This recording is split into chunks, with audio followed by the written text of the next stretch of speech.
50%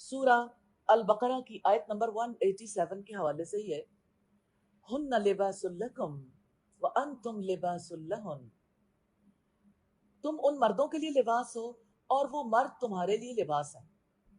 یہ الفاظ ہمیں بتاتے ہیں کہ مرد اور عورت کا رشتہ لباس جیسا ہے، اور آپ جانتے ہیں لباس کے کئی ایک کام ہیں۔ آپ لباس کیوں پہنتے ہیں؟ جب آپ چار باتیں سامنے رکھیں گے تو آپ اس رشتے کو ان چاروں کے لحاظ سے دیکھیں گے تو رشتے کی خوبصورتی زیادہ اچھے طریقے سے سمجھ آئے گی انشاءاللہ۔ جی، لباس کیوں پہنتے ہیں؟ زینت کے لیے۔ بنیادی مقصد کیا ہے؟ سطر ڈھانپنا، سطر پوشی۔ اچھا، اس کے علاوہ موسم کی گرم و سرد سے بچنے کے لیے اور بھی لباس کا کوئی مقصد ہے؟ جی جی، وہ سطر پوشی میں، اور بنیادی بات اسی کے اندر آ جاتی ہے۔ لیکن قرآن حکیم میں ایک اور لباس کا تذکرہ بھی ہے، وہ لباس التقوی، تقوی کا لباس۔ ریلی اس رشتے میں بھی اللہ کے رسول صلی اللہ علیہ وسلم نے جس چیز کی طرف زیادہ توجہ دلائی ہے وہ یہی تقوی ہے۔ نکاح کے موقع پر آپ صلی اللہ علیہ وسلم جو 3 آیات تلاوت کرتے تھے، ان تینوں آیات میں سورہ النساء کی آیت نمبر 1، سورہ ال عمران کی آیت نمبر 102 اور سورہ الاحزاب کی آیت نمبر 70-71 ہے۔ تینوں آیات میں جو بنیادی بات آپ صلی اللہ علیہ وسلم لوگوں کے سامنے رکھتے تھے وہ تقوی کی تھی۔ اور تقوی کا لباس اس اعتبار سے بہتر ہے کہ تقوی کی وجہ سے ہی یہ لباس برقرار رہتا ہے، یعنی لباس اپنا اصلی کردار ادا کر سکتا ہے۔ تو اس ریلیشن شپ کو اللہ پاک نے واضح کیا ہے کہ جیسے لباس کی تم ضرورت فیل کرتے ہو، اور جیسے لباس تمہارے لیے کہیں باعث زینت ہوتا ہے، کہیں لباس تمہاری ضروریات کو پورا کرتا ہے، سطر پوشی کرتا ہے، کہیں لباس جو ہے وہ تمہیں موسم کے سرد و گرم سے بچاتا ہے اور تمہارے لباس میں تبدیلی آتی چلی جاتی ہے، اسی طرح سے کہیں ایسا بھی ہوتا ہے کہ آپ نے بہت دفعہ سنا ہوگا کہ اچانک دوپٹے کو آگ لگ گئی، اور اس آگ کی وجہ سے آگ جب پھیلی تو جو کپڑے پہنے ہوئے تھے وہ کپڑے جلد کے ساتھ چپک گئے، اور لباس جل کے جب جسم کے ساتھ چپکتا ہے تو اترتا نہیں، کھال کو بھی ادھیڑ کر لے آتا ہے اور بہت تکلیف دہ ہو جاتا ہے۔ اور حقیقت یہ ہے کہ باہر کے ماحول کے اثرات کی وجہ سے، اور بہت اپنے قریبی اور پیارے لوگ ہوتے ہیں جن کے اثرات ایسے مرتب ہوتے ہیں جس کی وجہ سے یہ رشتہ جلے ہوئے لباس کی طرح ہو جاتا ہے۔ تو ہمیں اس رشتے کی اصل حقیقت کو دیکھنا ہے، تو اصل حقیقت اس کی تقوی ہی ہے، کیونکہ تقوی کی وجہ سے اللہ سے ثواب کی امید رکھ کر اس کی اطاعت کرنا، اور اللہ تعالیٰ کے خوف کی وجہ سے اس کے روکے سے رک جانا، یہی 2 بنیادی چیزیں ہیں جس کے بیچ میں ایمان ہے۔ تو ایمان والوں کے لیے تقوی ہی سب سے بڑی خصوصیت ہے جس کی بنیاد پر رشتے میں خوبصورتی پیدا ہوتی ہے۔ اور آپ یہ دیکھیں کہ اس رشتے کے خوبصورت پہلوؤں کو ہمارے اوپر ہر وقت جو چیز اجاگر کرتی ہے وہ اللہ سے ثواب کی امید۔ جب آپ کی توقعات ختم ہو جاتی ہیں اور آپ اللہ رب العزت کی خاطر جب شوہر کی خدمت کرتے ہیں، جب سسرال والوں کے ساتھ حسن معاملہ کرتے ہیں، جب ایک دوسرے کے رازوں کی حفاظت کرتے ہیں، تو یہ رشتہ بہت زیادہ زینت والا رشتہ بن جاتا ہے۔ تو لباس کے حوالے سے دیکھتے ہیں کہ لباس کے بغیر ہم سوسائٹی میں کسی کا سامنا نہیں کر سکتے۔ یہ بات آپ اچھے طریقے سے سمجھتے ہیں۔ جسم لباس کے بغیر ادھورا ہے، اور لباس جو ہے وہ جسم کے بغیر بے معنی۔ 2 باتیں ہیں، جسم جو ہے وہ لباس کے بغیر ادھورا ہے، اور لباس جسم کے بغیر بے معنی۔ اس پر غور ضرور کیجیے گا کہ انسانی زندگی میں اس رشتے کی کیا اہمیت ہے، اس رشتے کی کیا ضرورت ہے۔ یہی معاملہ مرد اور عورت کا ہے۔ جیسے لباس اور جسم کے درمیان جو مادی تعلق ہوتا ہے نا، وہی تعلق زیادہ گہرے انداز میں، زیادہ ڈیپ، اور زیادہ آپ یوں کہہ لیجئے کہ نفسیاتی انداز میں شوہر اور بیوی کے درمیان جو رشتہ ہوتا ہے، عورت اور مرد کے درمیان پایا جاتا ہے۔ اگر ہم دیکھیں کہ ہم زندگی میں لباس تو تبدیل کرتے رہتے ہیں، لیکن شوہر اور بیوی کا جو یہ رشتہ ہے، ایسا نہیں ہے کہ یہ رشتہ اٹوٹ ہے، لیکن جب تک قائم ہے اس وقت تک اس کو خوبصورت اچھے انداز میں ہی قائم رکھنے کا حکم ہے۔ اور اگر اس کی خوبصورتی، اس کی زینت اور اس کی حقیقت متاثر ہوتی ہے تو اس کے لیے آلٹرنیٹ سولوشنز دیے گئے، جیسے طلاق ہے یا خلا ہے، لیکن وہ بھی بلا جواز، بلا سبب نہیں ہے۔ تو رشتہ نبھانے کے لیے اللہ پاک نے ہمارے فہم کے قریب لانے کے لیے مثال دی ہے کہ اس رشتے کی مثال لباس اور جسم کی سی ہے. الحمدللہ. تو یہ اس بارے میں پہلی بنیادی بات. دوسری بات آپ سے یہ کہنا چاہتی ہوں، آپ نے کبھی دیکھا ہوگا ایک مرغی کو آپ دیکھتے ہیں، پروں سمیت مرغی، اور ایک وہ مرغی ہوتی ہے جس کے پر اتار دیے جاتے ہیں. آپ مور کو دیکھتے ہیں، آپ کسی بھی پرندے کو دیکھیں، پرندے کے اوپر جو اس کے پر ہوتے ہیں کس طرح سے اس کے لیے باعث زینت بنتے ہیں. لیکن اگر اس کے پر نوچ دیے جائیں تو بغیر پروں کے پرندہ کیسے لگتا ہے؟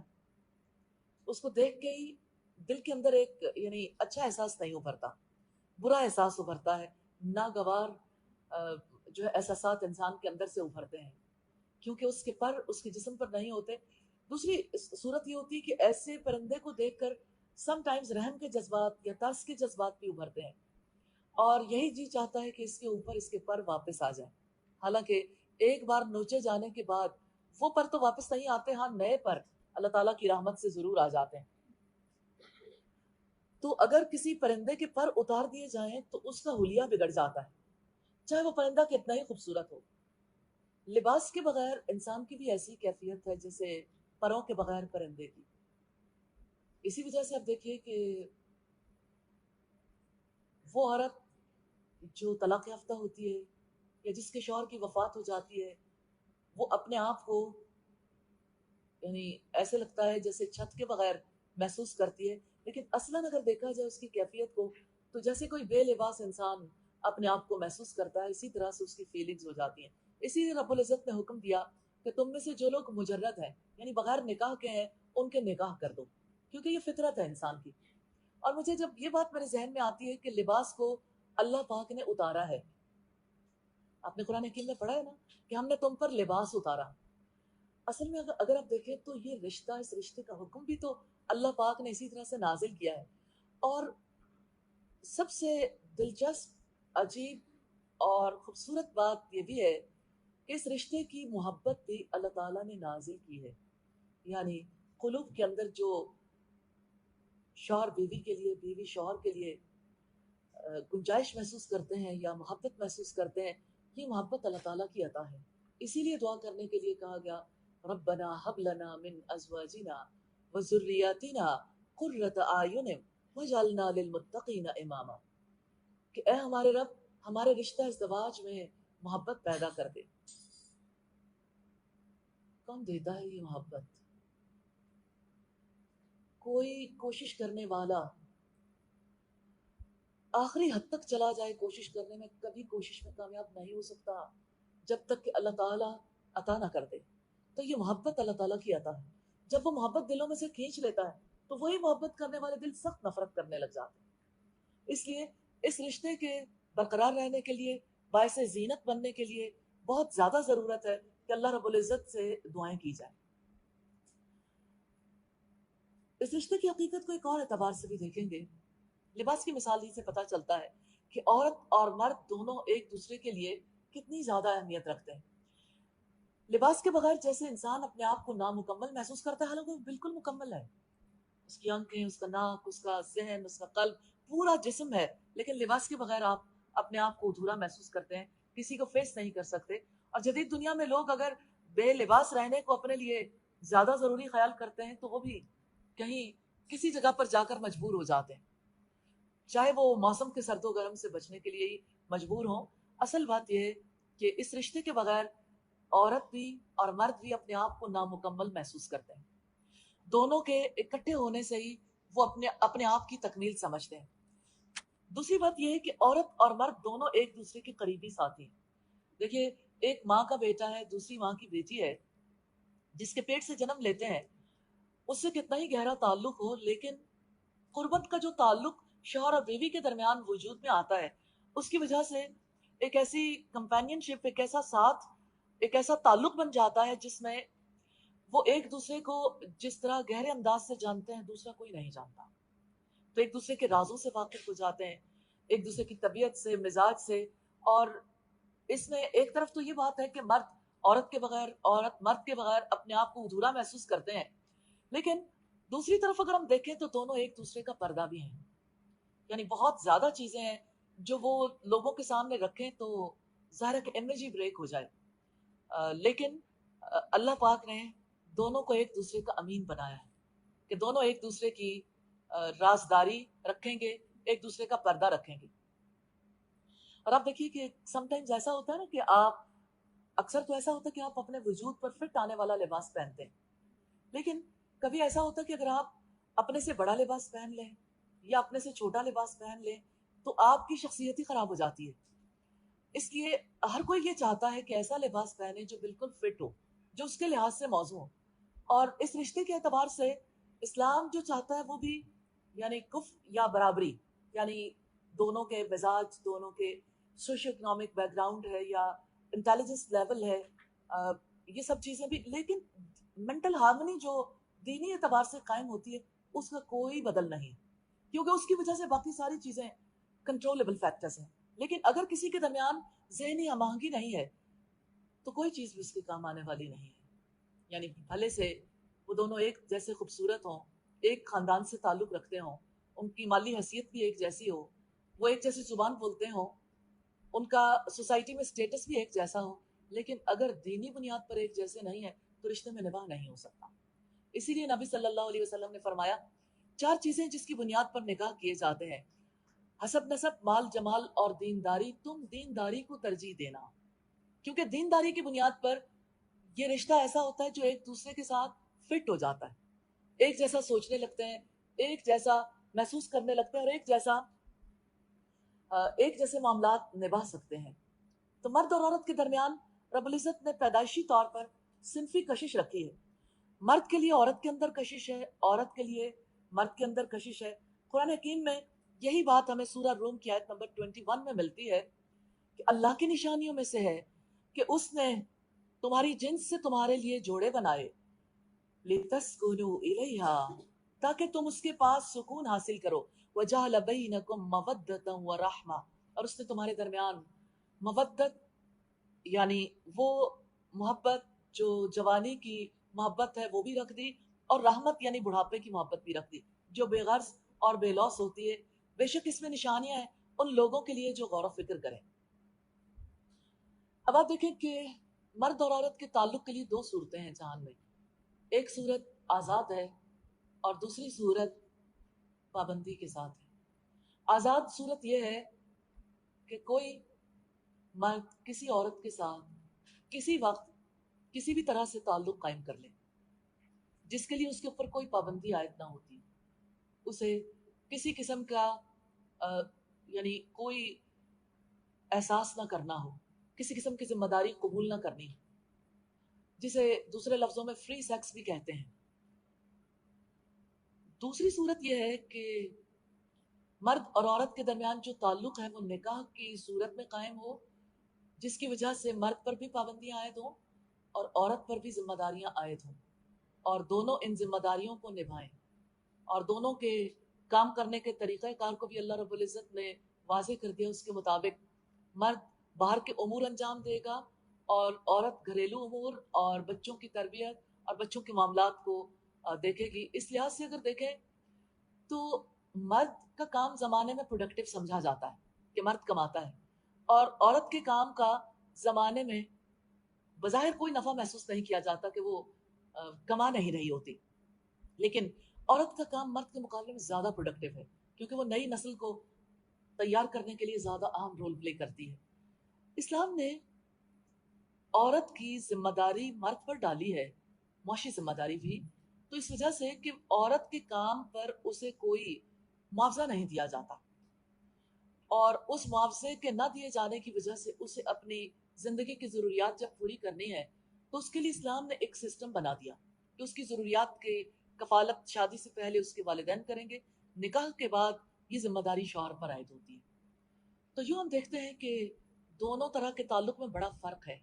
نکاح ذمہ دارانہ تعلق ہے، اور اس کے مقابلے میں زنا غیر ذمہ دارانہ وقتی تعلق ہے. جیسے کوئی کسی کھلونے سے کھیلتا ہے، ایسے ہی مرد اگر عورت سے کھیل لے اور اس کے بعد اس کی کوئی ذمہ داری محسوس نہ کرے یا وائس ورثہ ہو تو اسلام اس کی اجازت نہیں دیتا، کیونکہ یہ طریقہ فطرت انسانی کے سراسر خلاف ہے. کیونکہ مرد اور عورت کے تعلق کے نتیجے میں جب اولاد پیدا ہوتی ہے، نکاح کے توسط سے جو اولاد پیدا ہوتی ہے اس کو باپ کا نام ملتا ہے، باپ اس کی ذمہ داری قبول کرتا ہے اور یہ بانڈنگ کو مضبوط کرنے کے لیے اہم کردار ادا کرتا ہے. شوہر اور بیوی کے رشتے کے درمیان تعلق کو مضبوط کرتا ہے. جبکہ زنا کی وجہ سے جو اولاد پیدا ہوتی ہے اول اسے پیدا ہی نہیں ہونے دیا جاتا. اگر پیدا ہو جائے تو اسے باپ کا نام نہیں ملتا, ماں بھی جان چھڑانا چاہتی ہے, اور سوسائٹی کے لیے ایک آپ یوں سمجھ لیں کہ دکھتا پھوڑا بن جاتا ہے ولد زنا, یعنی زنا سے پیدا ہونے والی اولاد, اسے کسی سے نہ ورثہ ملتا ہے, نہ کوئی اس کی معاشی کفالت کرنے کے لیے تیار ہوتا ہے, اور پورے معاشرے کے لیے وہ ایک درد سر بن جاتا ہے. تو یوں اگر آپ دیکھیے تو فطرت کے عین مطابق رشتہ نکاح انسان کے لیے بہت بڑی رحمت, اللہ تعالیٰ کی طرف سے بہت بڑی دولت, بہت بڑی نعمت, کیونکہ اس کی وجہ سے ایک مستقل سلوشن دے دیا گیا کہ معاشرے کے اندر گھرانے کیسے وجود میں آئیں گے, اور ان گھرانوں کے افراد کے درمیان جو تعلق قائم ہوگا وہ کیسے ایک دوسرے کی ذمہ داریوں کو پورا کریں گے, اور کس مینٹالٹی کے تحت, کس مائنڈ سیٹ کے تحت, ان کی ذہن سازی کیا ہوگی, اللہ سے ثواب کی امید کے تحت, اور اللہ کے عذاب کے خوف سے بچنے کے لیے, اللہ کے عذاب سے بچنے کے لیے اس کے عذاب کا خوف رکھتے ہوئے ان تمام امور سے بچنے کی کوشش کرنا جن سے اللہ تعالیٰ نے روکا ہے, جو رشتے کو خراب کرنے والے ہیں. الحمدللہ رب العالمین. اور اس رشتے کی حقیقت کو سمجھ کر کہ یہ رشتہ بنیادی طور پر لباس جیسا ہے, اور اس لباس کو باعث سکون بھی بنایا, باعث زینت بھی, موسم کے سرد و گرم سے بچنے کا ذریعہ بھی, اور ستر پوش بھی بنایا. تو اللہ پاک نے اس رشتے کی حقیقت کو اسی لیے واضح کیا ہے کہ اس رشتے کو اختیار کرنا آسان ہو جائے. الحمدللہ رب العالمین.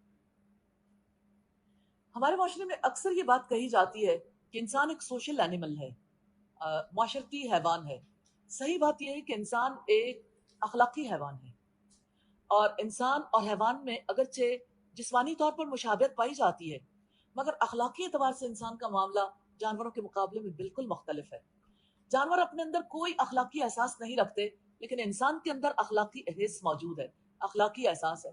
تو اخلاقی پابندیوں کے دائرے میں رہ کر جنسی تقاضے پورے کرنے کے لیے رب العزت نے نکاح کا انسٹیٹیوشن قائم کیا, نکاح کا طریقہ مقرر کیا, اور اس حوالے سے ہم دیکھتے ہیں کہ کچھ رشتوں کو حرام قرار دے دیا کہ یہاں پر یہ رشتہ قائم نہیں ہو سکتا, اور باقی رشتوں کو اس کے لیے جائز قرار دیتے ہوئے مرد اور عورت کے درمیان رشتہ نکاح قائم کر کے خاندانی زندگی گزارنے کا حکم دیا. جیسے سورہ النساء کی آیت نمبر 24 میں فرمایا وَأُحِلَّ لَكُمْ مَا وَرَاءَ ذَلِكُمْ أَن تَبْتَغُوا بِأَمْوَالِكُمْ مُحْسِنِينَ غَيْرَ مُسَافِحِينَ. اور ان حرام عورتوں کے علاوہ جو عورتیں ہیں وہ تمہارے لیے حلال ہیں, بشرط یہ کہ تم اپنے مال کے ذریعے سے ان کے طلبگار بنو, ان کو قید نکاح میں لے کر, نہ کہ بدکاری کے طور پر. تو بدکاری کے مقابلے میں رشتہ نکاح ایک خوبصورت تعلق ہے. اگر ہم رشتہ نکاح کو ایک اور اعتبار سے دیکھیں تو ہمیں پتہ چلتا ہے کہ یہ رشتہ ہے تو صنفی کشش کی تکمیل کے لیے, لیکن اس کی اخلاقی تنظیم کا نام نکاح ہے, اس کی اخلاقی طور پر تنظیم کی گئی. اور عورت اور مرد کے درمیان یہ رشتہ جب نکاح کی صورت میں قائم ہوتا ہے تو یہ باقاعدہ ایک تنظیم ہے, باقاعدہ ایک منظم قسم کا تعلق ہے, جس کے تقاضے بھی ہیں اور جس کے فرائض بھی ہیں. نکاح سے بڑھ کر کوئی دوسرا طریقہ اس رشتے, اس تعلق کو منظم کرنے والا نہیں. جتنے جنسی طریقے اختیار کیے جاتے ہیں رشتہ نکاح کے علاوہ, وہ سب غیر انسانی طریقے ہیں, وہ سب اینیمل لیول پر تعلق قائم کرنا ہے. اسی طرح سے ہم دیکھتے ہیں دوسری بات جو میں سمجھتی ہوں بہت زیادہ جس کے بارے میں سمجھنے کی ضرورت ہے. اگر آپ پہلی بات کے بارے میں کوئی اپنی اوپینین دینا چاہیں یا کچھ شیئر کرنا چاہیں تو آپ دیکھ لیں, ورنہ ہم آگے بات جاری رکھیں یا کچھ کہیں گے؟ جاری رکھتے ہیں, ٹھیک ہے. اچھا, اب دیکھیے دوسری چیز جو اس رشتے کے حوالے سے ذہن میں رکھنے والی ہے کہ مرد اور عورت کے درمیان جب یہ تعلق قائم ہو جاتا ہے تو اسلام مرد کو کیا حیثیت دیتا ہے اور عورت کو کیا حیثیت دیتا ہے. اسلام کے بارے میں بہت بڑے پیمانے پہ یہ غلط فہمی پھیلائی گئی کہ اسلام عورت کو یہ حق نہیں دیتا, عورت کو وہ حق نہیں دیتا جو حق مرد کو دیتا, اور مرد کا جو مقام ہے وہ عورت کے مقابلے میں بہت مختلف ہے. تو اس لحاظ سے ہمیں اس رشتے کی حقیقت کو سمجھنے کی ضرورت ہے, اور خاص طور پر یہ غلط فہمی جو پیدا ہوئی, اور ایون مسلمان اس غلط فہمی کا شکار ہے بڑے پیمانے پر, اور اللہ رب العزت کے حکم کی وجہ سے الرجال قوامون علی النساء, مرد عورتوں پر قوام ہے. اس بنیاد پر بہت بڑی یعنی غلط فہمی پیدا ہوئی، حالانکہ وہ بات سچی ہے، حقیقت ہے. تو اس رشتے کی حقیقت کیا ہے؟ رب العزت کے فرمان سے پتہ چلتی ہے بعضکم من بعض، تم ایک دوسرے سے ہو. یعنی تمہارے درمیان انسان ہونے کی حیثیت سے بھی فرق نہیں، مسلمان ہونے کی حیثیت سے بھی فرق نہیں. تمہارے درمیان حقوق و فرائض اللہ رب العزت نے جو قائم کیے ہیں بنیادی اصول کے تحت، اور وہ بنیادی اصول کیا ہے کہ مرد اور عورت دونوں شریک حیات ہیں، یعنی ایک دوسرے کی زندگی کو شیئر کرتے ہیں. ان کی حیثیت حکمران اور رعایا کسی نہیں ہے. تو مرد اور عورت دونوں ایک دوسرے کا جز ہیں، جیسے سورہ آل عمران کی آیت نمبر 195 سے ہمیں پتہ چلتا ہے. الحمدللہ. تو ایک دوسرے کے رفیق حیات، ایک دوسرے کے شریک حیات، ایک دوسرے کا حصہ ہے. اسی سے یہ متعین ہوتا ہے کہ مرد کا عورت پر کیا حق ہے اور عورت کا مرد پر کیا حق ہے، اور فرائض کی ادائیگی کے سلسلے میں دونوں کو کیا کرنا ہے. اگر آپ ماڈرن سویلائزیشن میں دیکھیں تو دونوں کو ایک دوسرے کے برابر قرار دیا گیا ہے، ایک دوسرے کا ہمسر قرار دیا ہے. اسلامی معاشرے میں مرد اور عورت دونوں شریک کار ہیں، یعنی شریک حیات ہیں. ہمسر ایک برابر نہیں قرار دیا کیونکہ ڈیوٹیز کا فرق ہے، اور اللہ تعالیٰ نے دونوں کو جسم الگ طرح کے دیے. دونوں کے لیے اللہ پاک نے طریقہ کار الگ الگ رکھا ہے، کام کرنے کا جو میدان ہے وہ فرق رکھا ہے. تو کام کرنے کا میدان جب فرق ہے تو اس کی وجہ سے ہمسر کیسے ہو سکتے ہیں، ایک برابر کیسے ہو سکتے ہیں؟ مرد نے اور ڈیوٹیز پرفارم کرنی ہے، عورت نے اور ڈیوٹیز پرفارم کرنی ہے. اب آپ صرف اسی ایک ڈیوٹی کے حوالے سے دیکھ لیجئے، عورت تو 9 مہینے مشقت کاٹتی ہے، مرد کیسے اس کے ہمسر ہو سکتا ہے؟ اس دوران مرد تو کوئی ایسا فریضہ انجام نہیں دے رہا ہوتا، نہ اس کی تکلیف میں کمی کرنے کا باعث بن رہا ہوتا ہے. جب ڈیلیوری ٹائم آتا ہے تو اس وقت مرد کیسے عورت کا ہمسر ہو سکتا ہے؟ جب عورت بچے کو دودھ پلاتی ہے، مرد کیسے اس کا ہمسر ہو سکتا ہے؟ 2 سال تک دودھ پلانا، 2 سال تک ڈیوٹی وہ پرفارم نہیں کرتا، عورت پرفارم کرتی ہے.